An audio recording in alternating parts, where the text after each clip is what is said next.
Wednesday morning, and it is a scorcher. It is supposed to be super, super, super hot this week. Not looking forward to it. So I've already done my chores this morning. I was gonna film, but it's already hot and I just wanted to get them done. But I did notice there were some cucumbers that need to be picked. I am gonna pick this kale, but I'm gonna give it to the chickens. And my cucumbers and stuff in this tower, my tomatoes. I don't know, they don't seem to be doing too fantastic.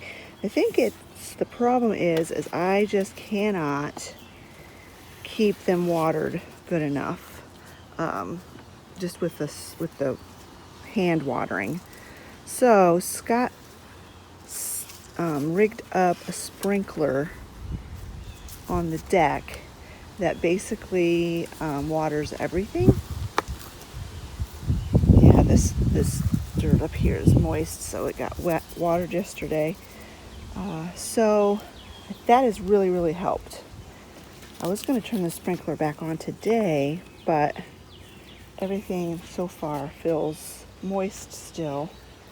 So like here's the sprinkler and it reaches the entire deck.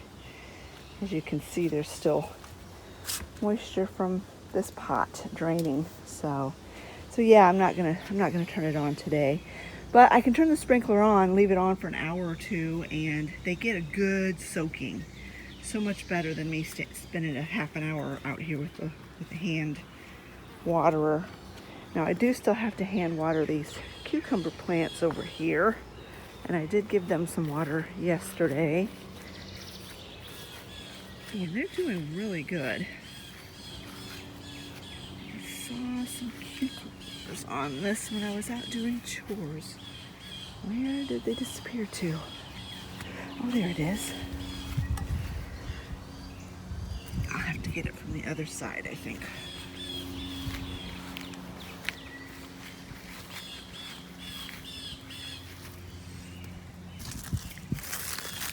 There it is. I'm glad because I was really wanting some cucumbers with my lunch today.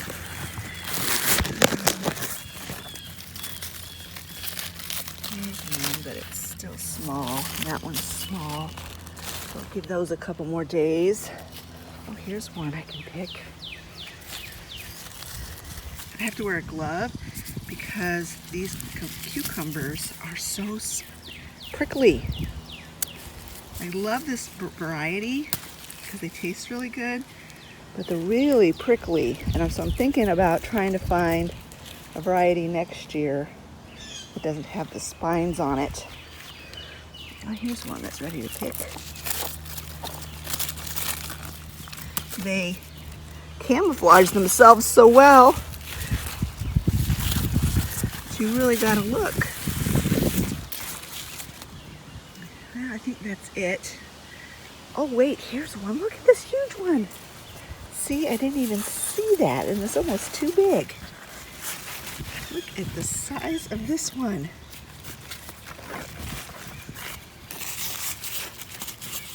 Okay, yep. Well, I saw that because it's almost too ripe. Too big.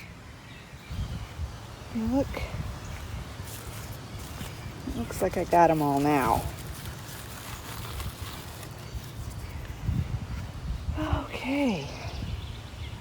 I should go over, I'll take these back in the house. I should go over and check the big garden and pick any cucumbers they have and give them to my sister because she has asthma, and this air quality that we've been suffering with from the fires really bothers her. She can't be outside very long.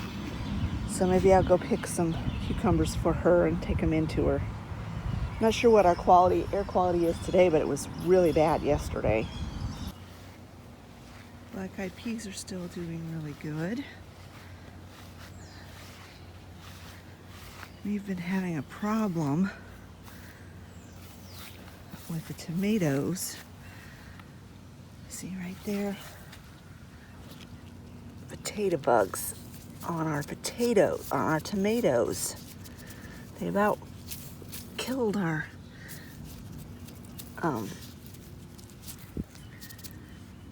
potatoes. Now they're attacking our tomatoes, and I never even knew they would do that.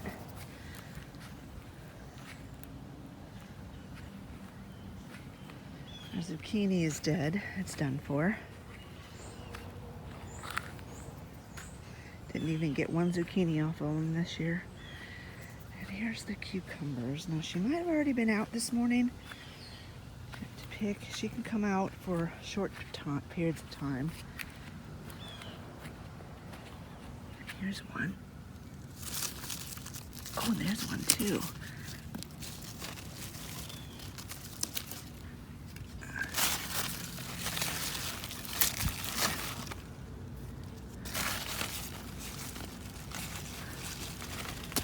The ones on my potted cucumbers, you don't get as big. Either that, or I just have been eating them too fast, and I'm not allowing them to get bigger. Because I love fresh cucumbers. They are so delicious. That's the best thing about summer. Fresh cucumbers. In fact, next year, we're probably not going to have much of a garden because it's been a disappointing couple of years with this venture. But I think we're still going to do black-eyed peas and cucumbers because those are our favorites. All right, I got 6 off of there. So I'll take those to my sister, and then I got to get home. I've got so much to do today. I need to exercise and then get my cup of tea. I have not had a thing today. It's already almost 10 o'clock. I overslept. It's been kind of a stressful few days. If you haven't seen my community page, I will, if you have seen it, you'll know what I'm talking about. If you haven't, I will tell you about it in a little bit and give you an update on what's going on. Well, Becky didn't want all of the cucumbers, so I just gave her what she wanted and brought the rest home. So I have quite a nice pile of cucumbers here. Can't wait to eat them. They're so delicious. Well, I thought I would get on here real quick and give you a little bit of an update on what's been going on. If you have not seen my community page, Monday night I got on there very briefly and shared that we had to rush Sally, our little miniature dachshund, to the emergency hospital because she was having difficulty breathing. And she had woke up that morning, and I didn't notice her breathing difficulties at that time. I just noticed that she wasn't super excited about eating, which was strange because she usually always loves to eat. In fact, she'll come bug me if I'm late getting her breakfast. So, and I also noticed she was walking slowly and she kind of had her head down. Well, she has a history of spinal injury in her neck, and so I just thought her spine was acting up and she had some pain. So with some coaxing, she ate her breakfast, and then I decided to give her half of a famotidine, which is a stomach pill, and half of a baby aspirin because I thought she was having pain.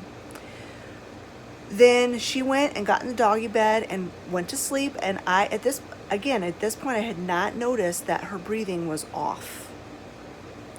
I had an appointment that day and lots of things to do. I filmed that haul video that you watched on Wednesday, and I had to go to town for an appointment. Got home. It was about time for supper. Got supper going. We ate supper, and it was time to give the dogs their supper. And again, she did not act like she was very hungry. And so I thought, well, it's been several hours since I gave her that other medicine. So I gave her another dose of a half of a baby aspirin, half of a famotidine. And then when we got to kind of settle down about 6 o'clock-ish, we noticed then that her breathing was very rapid. And sometimes that can be a sign of pain in a dog. So I thought, well, give her a chance for this medicine to take effect. And so I told Scott, I said, well, I'm going to go down and edit my video. And like, again, it never crossed my mind there was anything else going on other than her back. So then Scott comes down like an hour late, 45 minutes to an hour later, and he's like, I'm concerned. She is still breathing heavy and she cannot settle down. It's like she can't get comfortable, and whenever she gets up and moves around, she starts panting. Well, it's hot. And I'm like, okay, she went outside, she got hot. She comes in, she's panting. And still, at this point, it never occurred to me that it could be anything other than pain. So we were trying to decide, should we wait till morning and take her to the regular vet, or what should we do? Well, we decided to take her to the emergency room vet, which is a very, very good thing we did, because as it turns out, it is her heart. She is in congestive heart failure, which was incredibly shocking to me. I was in shock when the vet told me that. And then, of course, I start bawling. And Scott is trying to hold it together. So anyway, they kept her there to get her stabilized. And so that was Monday night. This is Wednesday. So I've been calling regularly to check up on her, and she has been doing better, progressively doing better. They had her in a crate that was oxygen, was high, a high oxygen crate, like kennel. And so they've been slowly decreasing the oxygen level, and she's been on diuretics and other medications. And I just got off the phone with them like an hour ago, and to my surprise, they said if she continues to improve, she can come home tonight. I'm nervous about that. I really am nervous about that, because I don't know what to do if she has another one of these episodes. This is a condition that will not go away. They've given her a grim life expectancy, 6 months to a year. But Scott did some research, and they said that they actually can live up to 2 years with this condition. So that's what we're praying for. And then the vet that I talked to a little bit ago said something about once she's dismissed from them, we need to get her with a cardiac specialist. I don't even know if there is such a thing in the state of Indiana, and I can't imagine how expensive that would be to take her to that cardiac specialist. So I think I'm gonna call my regular vet, kind of fill them in on what's going on, and set an appointment for her as soon as possible after she comes home from the hospital, and then get her started on regular care for her heart. So that's the update on Sally, and that's why I've been stressed out. I've got my tea here. I have not had a single thing yet this morning, and it's already 20 till 11. So I'm going to get off of here. I'm going to drink my tea, and then I'll pick you back up when I'm doing the next thing. I really like this candle company, Goose Creek Candle Company. They are very comparable to Bath and Body Works. Well, they were having a really good sale on their 3-wick candles, so I ordered some, and it just came in, and so I wanted to share it with you. And they also had some of their shower gels on sale. I've never used their body products before, but I thought I would give it a try. This Soothing Coconut. Now, I've smelled all of these already. This smells so good. And the fragrance notes: sweet milky coconut, island rain, soft vanilla and light citrus. So I'm going to be taking a shower in a little bit. I'm going to use some of that. And then I also picked up some of this Autumn Romance. This smells very masculine, but it's good. And the notes, warm amber, creamy sandalwood. I love sandalwood. Sugar crystals and brushed suede. It's probably this brushed suede that kind of gives it a masculine fragrance, but I'm going to still use it. Scott doesn't use shower gel, so I'll still use it. And then, I don't know, I must have camping on my mind because the 3 candles I got all had to do with camping. Campfire Cuddle, and look at the packaging, so cute. And let's see if I can find the... So this one doesn't have, the candles don't have the fragrance notes written on the packaging, unfortunately. But let me smell it again and I'll try to describe it.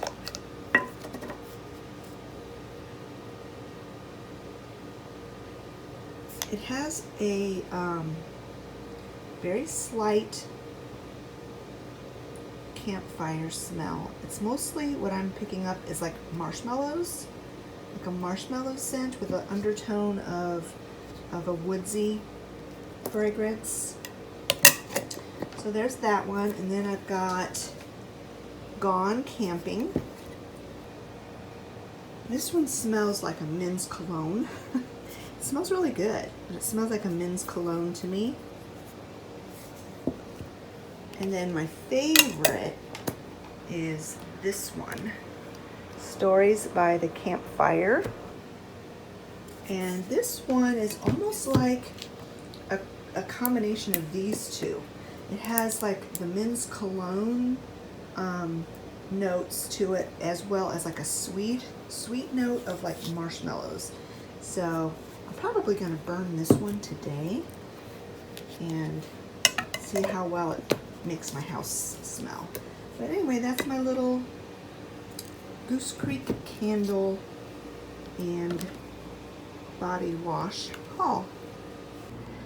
I went down and got these boneless, skinless chicken tenderloins, and I'm going to get these in the oven, get them cooking, because I'm going to have a nice big salad with some chicken on it in a little while. So I'm going to get these in the oven, and then I am going to go get a shower, and I'll bring you back when I'm ready to do the next thing. Chicken's been in the oven for a little while, and as you can see, there's a lot of liquid that has come out of it. So I'm going to pull the chicken off of here, drain this pan, and then put a little bit of oil and some spices on here, put it back in the oven for the chicken to kind of brown up a little bit, because this was frozen when I stuck it in the oven, so of course it just created a lot of water. They do inject, I don't know if they inject it, I don't know how they manage to get so much water in frozen chicken that you buy at the store, but I know when I cook my home-raised chicken, I do not have all of this liquid, so they obviously do something, because they sell this stuff by weight, and water, of course, is cheap, if not free. So if they want, they can sell us water. It doesn't cost them anything. I don't know what all this white stuff is. Probably just chicken blood or something. I don't know what it is, but and what I'll do with this juice is I will save it and pour it on my dog's dog food. They love that a lot. I'm working on a tiny little space because I have a tiny little kitchen.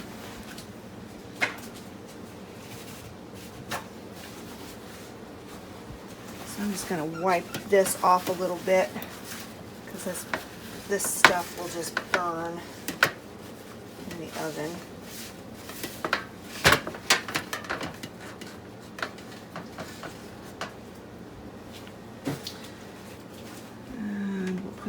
chicken back on here.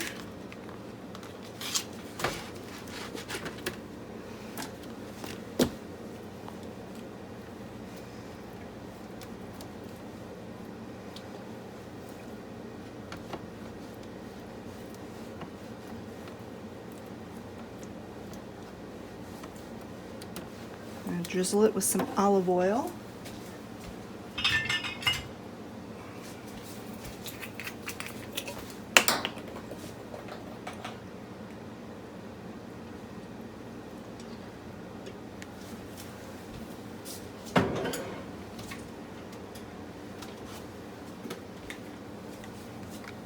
Some garlic salt. Woo, that got a little bit. That one's going to be a little salty. Some garlic salt.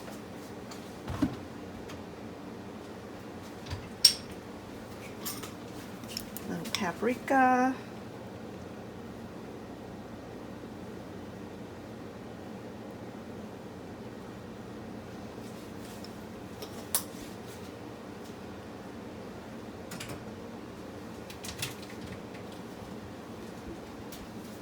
And a little black pepper. All right, put this back in the oven just for 15 minutes or so till it gets crispy, and then I'll make myself a salad.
The hospital said that should follow up with a cardiac specialist.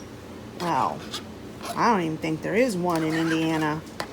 And even if there was, we can't afford that. So we'll just take her to the regular vet and go from there.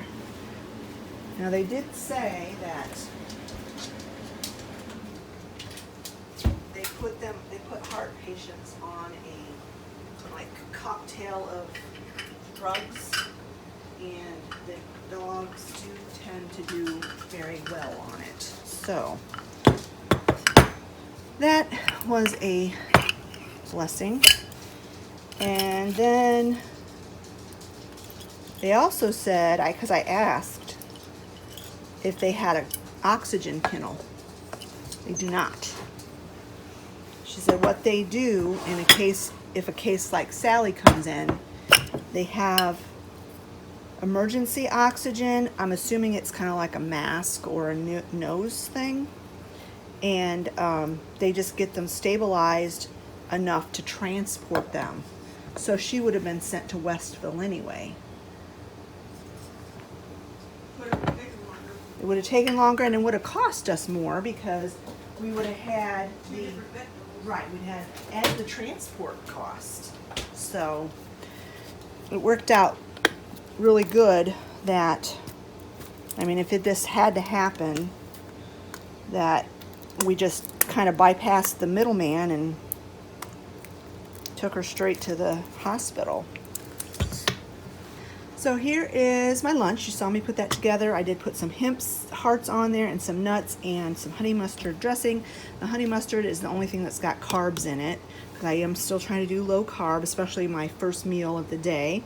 And then to drink, I have some of this Ultima lemonade. This stuff is so good. It's sweetened with stevia and it's got electrolytes and stuff in it. It's delicious.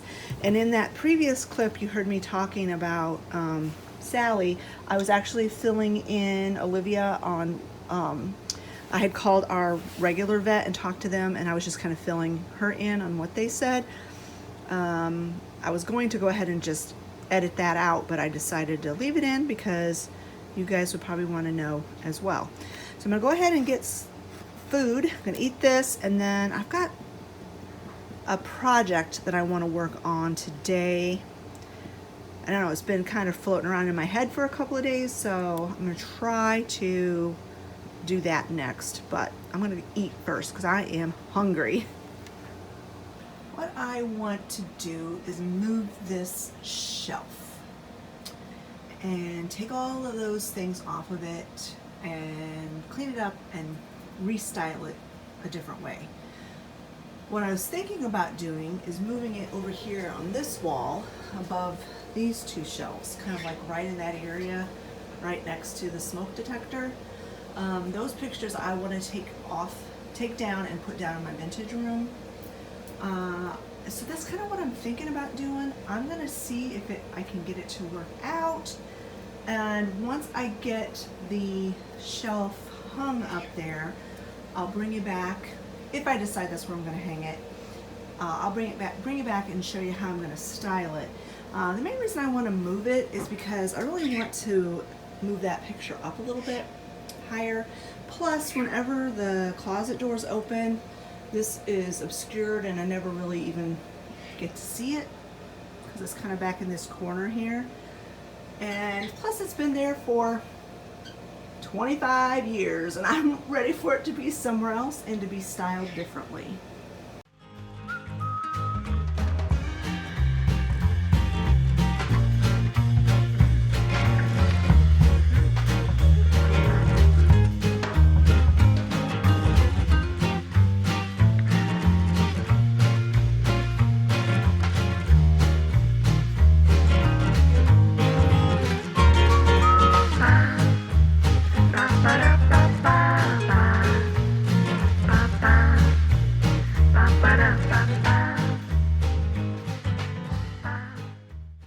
My goodness, this thing is so dirty. It's embarrassing. But it was up so high, and like I said, half the time it was hidden behind that door that I just did not dust this thing like it should have been dusted, which is quite obvious. My goodness, it's dirty. So even if I'm not able to move it, taking it down and cleaning it is a good thing. I'm just gonna clean it with all-purpose cleaner at first, and then I'm gonna get some of my wood polish and clean it up with that. Tell me in the comments below, do you guys ever have things like this where you do not realize how filthy they are until you actually dig into cleaning them? It's like I can't be the only one that has forgotten shelves that never get dusted. All the other shelves in my house get dusted frequently. I think the other thing is this one, I typically don't ever put seasonal decor on it. It's always just had the same decor on it all the time. And the shelves that I put seasonal decor on, they get dusted at least a couple times a year. Whenever I change the decor out, I dust the shelf. So that is another reason why this one did not get dusted as it should. So I'm gonna go ahead and get this finished, polished up, see if it'll fit where I want to put it, and I'll bring you back after I get it hung, because it's going to be one of those issues that one of those situations where it's going to be kind of challenging. So there's no point in filming me getting frustrated. And I just noticed in my backyard, let me see if I can get a video of it. The mama deer is there with her fawns. Yeah, there they are. Aww. Forgive my dirty window. You can see the spots, I'm sure. I wash this side of the glass often, but I don't get the other side, the outside, washed like I should. And then this is a decal that's supposed to keep wild birds from hitting the window. Seems to work. I haven't had a bird hit this window since I put those up there. But it just looks like a blurry spot, but it's actually a decal. All right, on to the work. Woo, there it is. That is challenging. I don't know how my husband makes hanging stuff on the wall look so easy. And I have such a struggle. But I got it up there and it is level. I used a level and it is secure. I made sure that it was nice and fastened onto those screws. So now let's see if I can style it. What I thought I would do is use this shelf to put all my little miniature picture collection on. Now some of these, a couple of these little blocks are not very wide because of the insert there. So like that doesn't fit on there securely, so I'm not going to put that there. And I wanted to go ahead and put my little animals that are on the little wheels back up at the top, because I really like that. I think they're so cute. I can't remember where I got these. I think from one of those catalogs back in the day when you had to like fill out the order and send it in with a check. I think that's where I got these. But I've got those, and I've got those, and I've got a few more. I was thinking about maybe moving this one off of the shelf to make a little more space, and just make this like my little miniature picture shelf. On these little narrow shelves, I'm going to put some other things, like this little jar. I don't know if you can see, I can't see what you see, but this little jar, it has a baby tooth in it from one of our dogs, and I can't remember which dog it was. Olivia probably remembers. But I'm gonna keep that up there, and then put this little cow there with this little thing that says milk on it.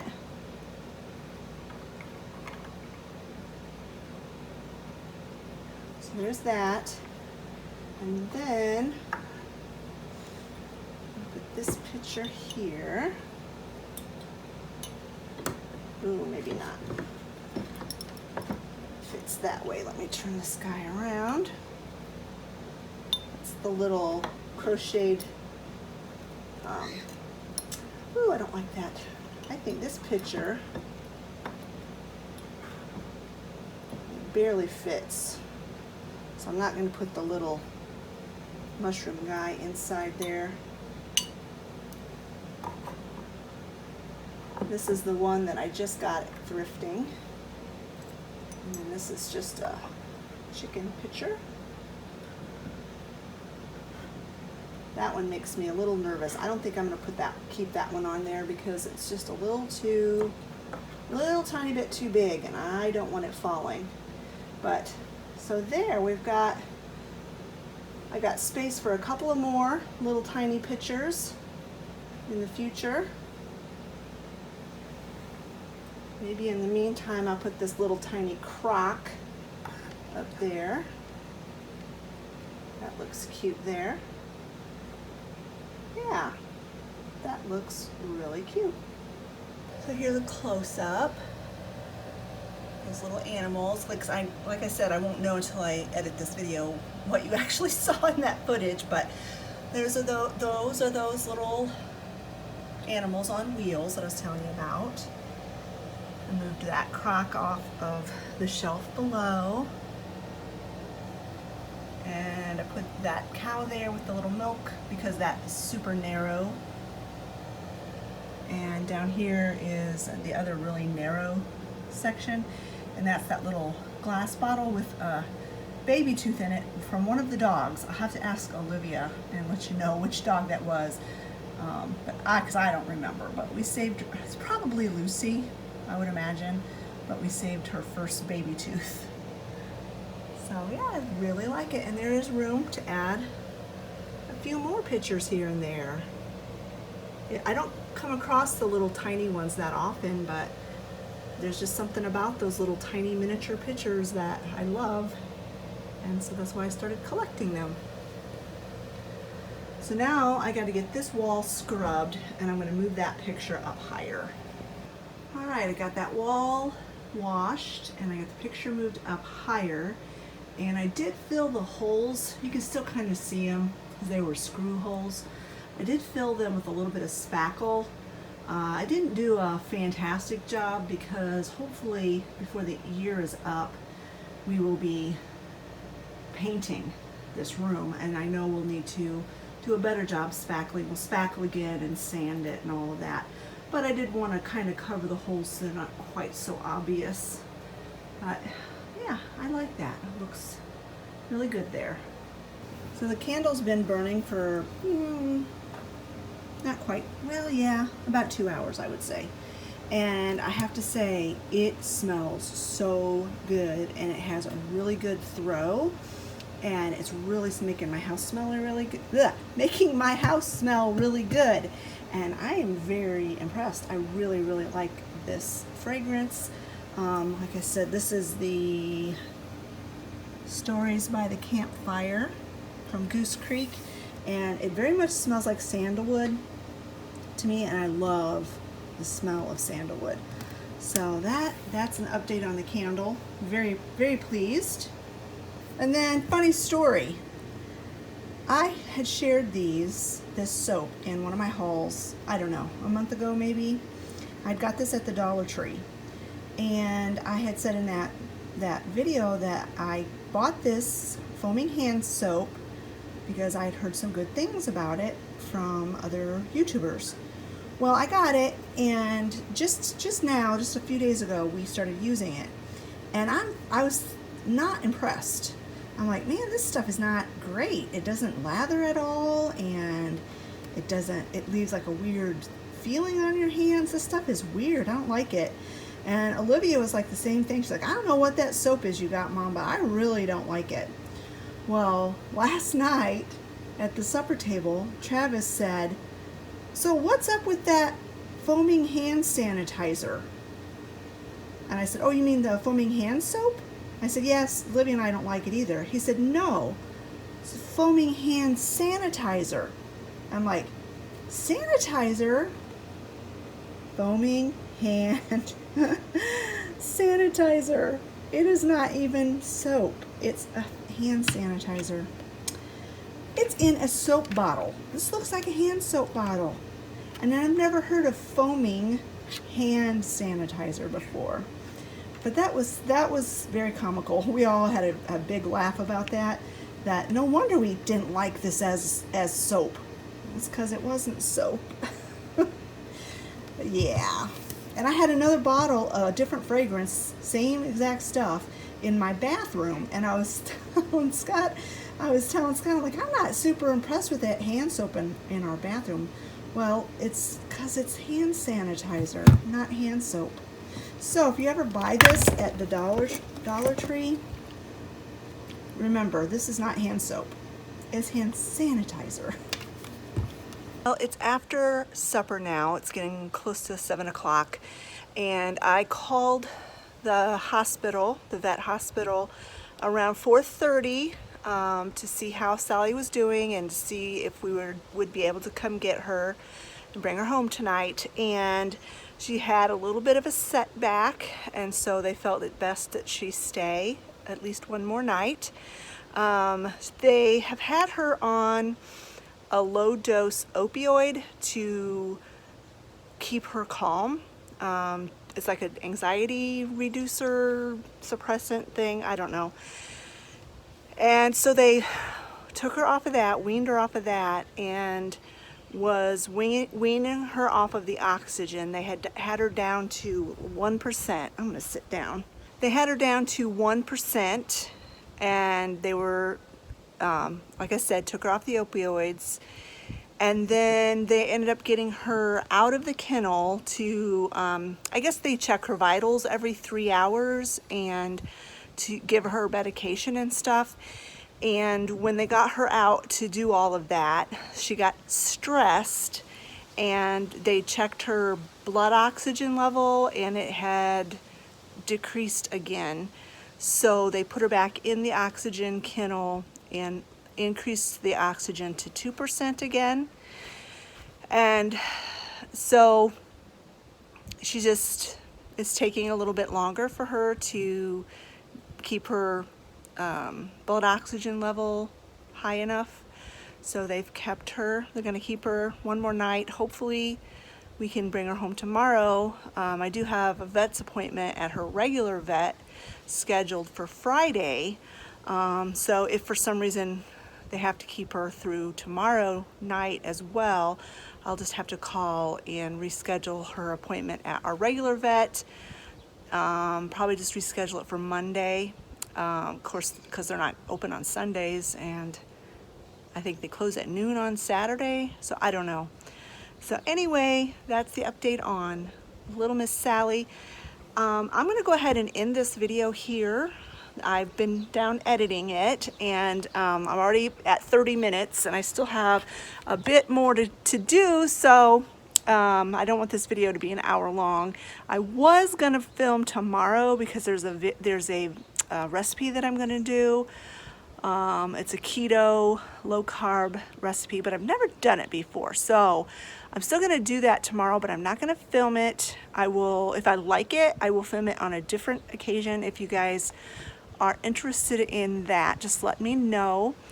But anyway, before I close out this vlog for today, I do have a happy news on the homestead instead of just poor Sally being sick news.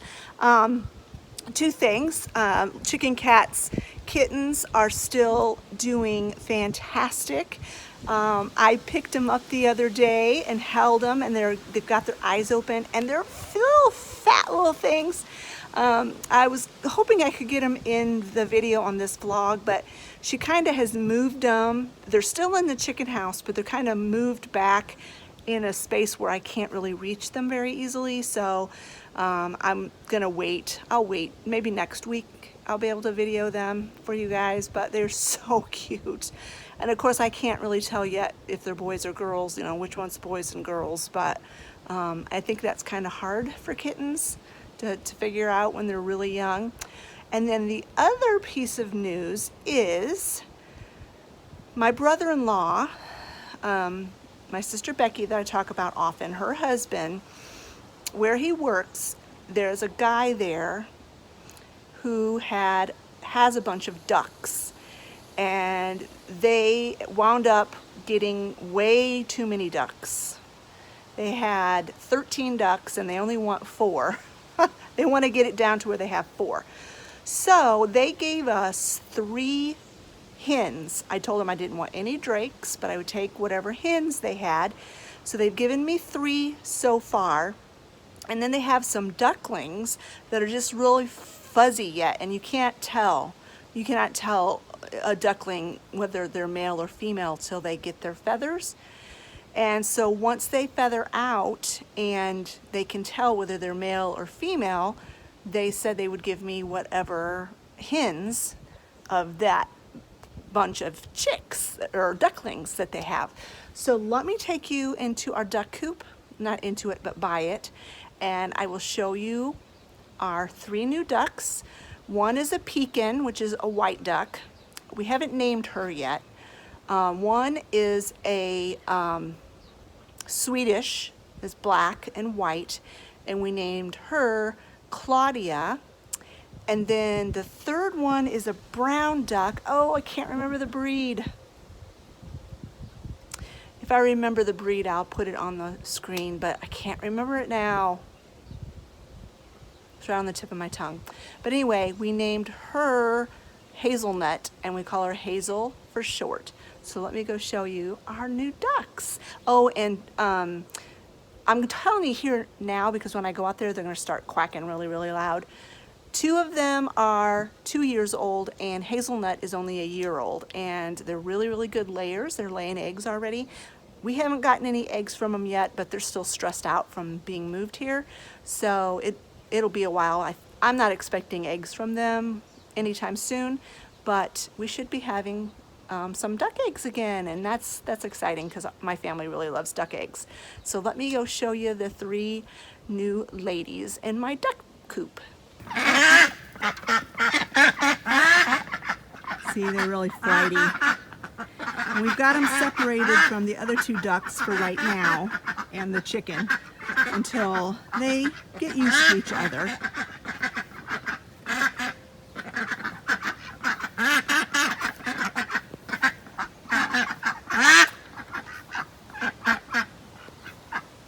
I sure wish I could remember what that brown and white duck, the breed is. They told me, and I can't remember.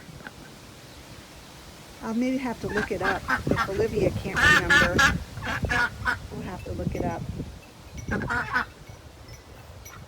But we got him a pool. And it looks like Scott tried to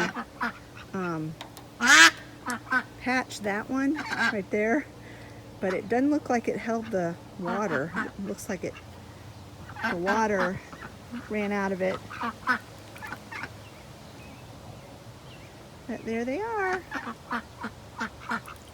I may not have to get ducklings next spring after all.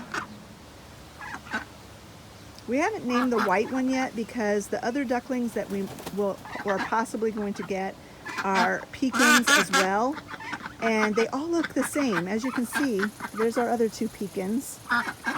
And there's this one. And so we can name them, but we'd never be able to tell them apart.